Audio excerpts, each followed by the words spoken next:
Hi, Lee Phillips here. I'm an attorney and I've helped a lot of people over the years do their business structuring, their business planning. Don't forget to subscribe for me, then you'll get notice of all of these new videos that we put out. We try and put out one new YouTube a week anyway. And I'm going to offer you something free with this, and that is a free operating agreement, because we're talking about operating agreements.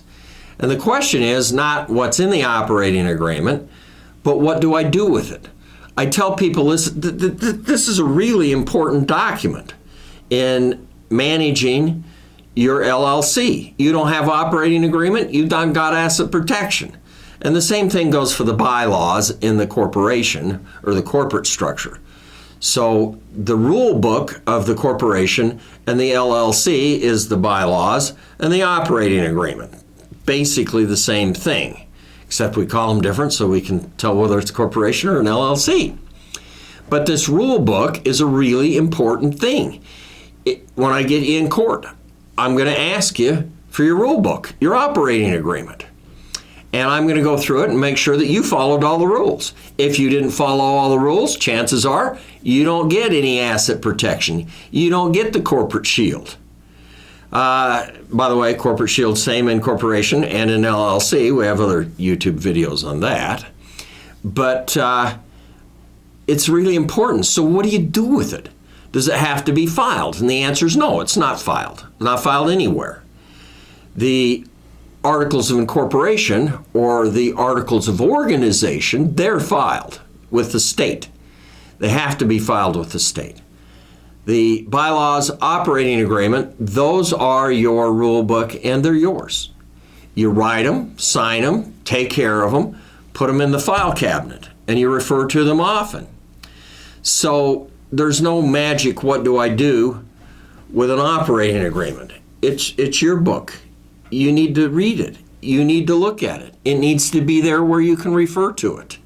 So you're just going to keep it with your papers on the LLC or the corporation, and it's not magic. It's easy to amend. You're going to keep the amendments alongside of the original so that we can see the history of what's going on as you change your rules as you go along.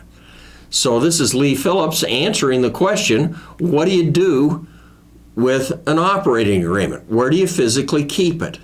Now, don't forget to get your free operating agreement. Yeah, I know you've already got one. That's okay.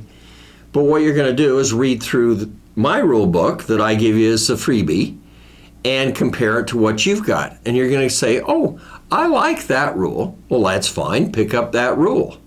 There's no specific set thing that you've got to have in your operating agreement. You can have a 5-page operating agreement or you can have a 155-page operating agreement.